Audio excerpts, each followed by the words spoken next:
Magandang umaga po. Ngayon ay Wednesday, ano? Maaga po palagi si Sir Bong dito sa school kasi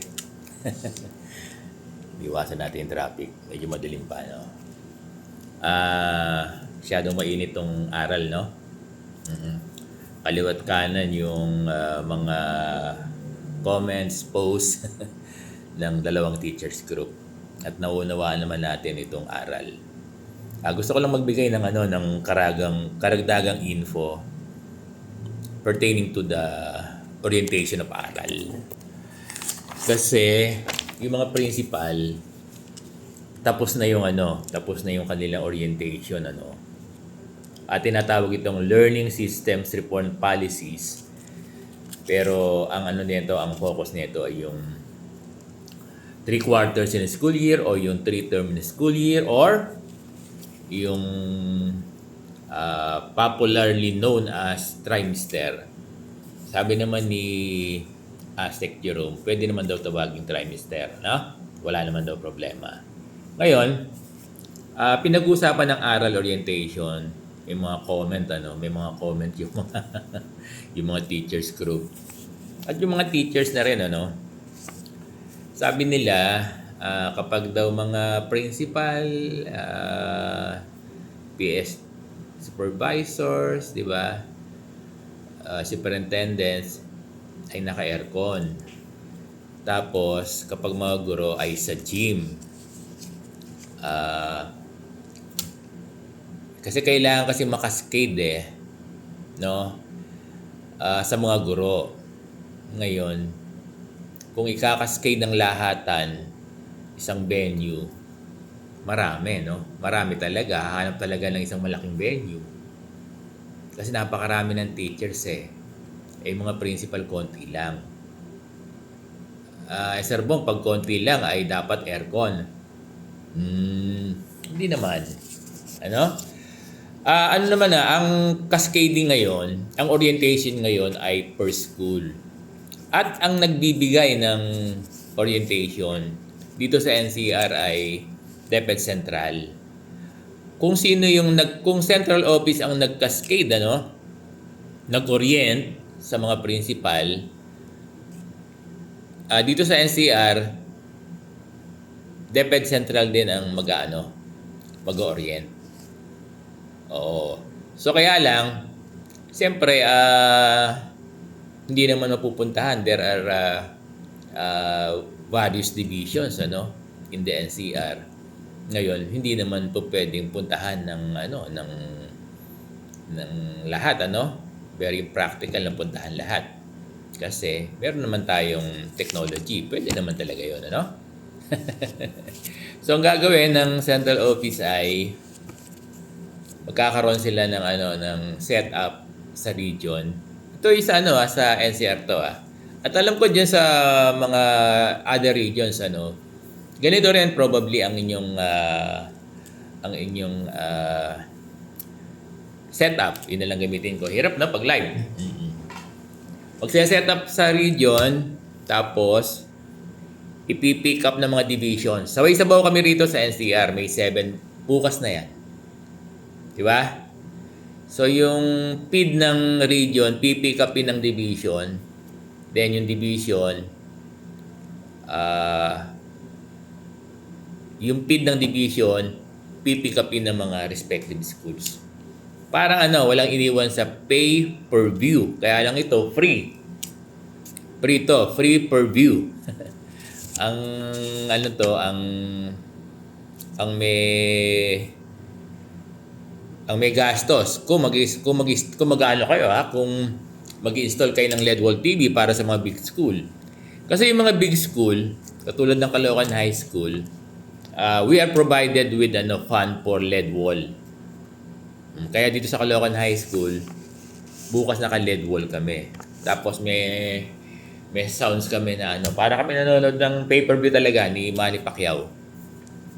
Ayun, ang problema venue sa school. Kung may mga conference kayo na kasi yung mga guro, walang problema. Doon ganapin. Di ba? Doon ganapin.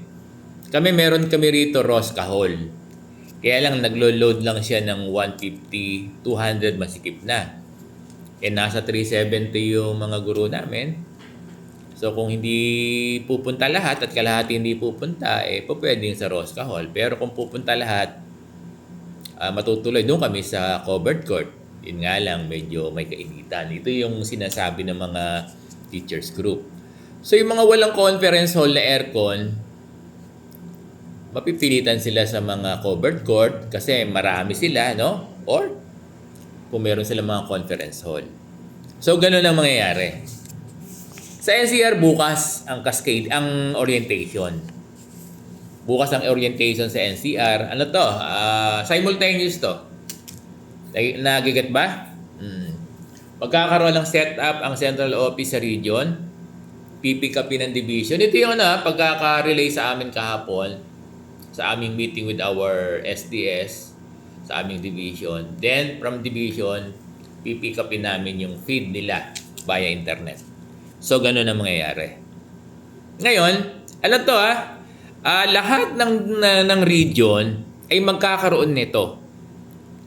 Alam ko yung ibang region ay nagkaroon na. Oo nga Akala ko naman, sabi nila, ang speaker ay mga PSDS tungkol sa trimester, no? Kung mga PSDS, di sana nagpunta na lang sila ng face-to-face sa school.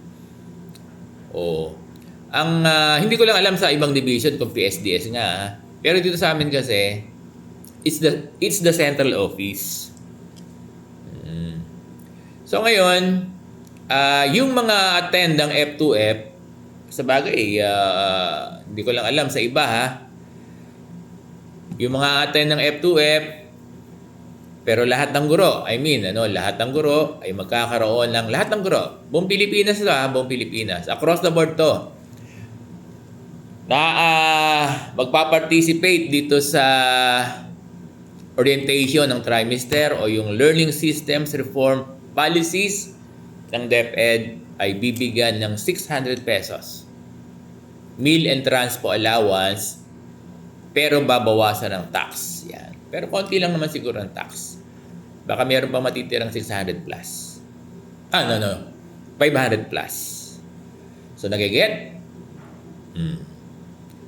So, yung ating trimester orientation, yung mga guru natin, yung mga department heads, hindi kasama principal, meron kayong meal and transpo allowance na 600. Kaya lang less tax.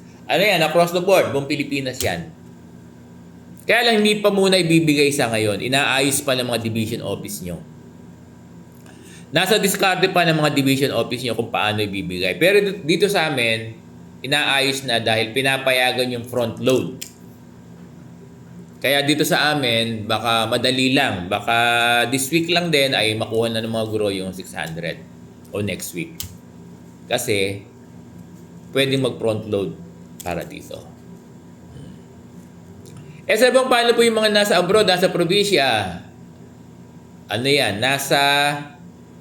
Ayaw kong sabihin sa amin pero meron kaming dito sa division, hindi ko lang alam kung paano dyan sa inyo.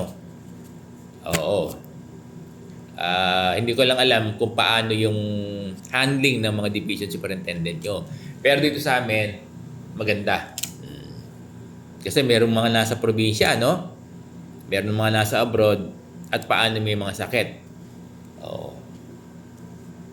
Yan ang by division ang handling niyan. By division ang sabihin kung paano nila ano ba ang word dito? I-handle. Kung paano ang measure na gagawin pala nila, that's the correct word. Hirap, no? Si Salbang po, sa totoo lang, hindi ako wala akong script. Wala akong script. Tuloy-tuloy lang ito. Kaya napakahirap. Napakahirap ng isang content creator. Kaya minsan, nabablanko. Totoo yan, minsan nabablanko ka. Yung mga content creator talaga na mahuhusay na talaga, talagang tuloy-tuloy sila. Ako naman, tinatry ko din. Wala tong script. Basta kung ano pumasok, pertaining to topic, yan.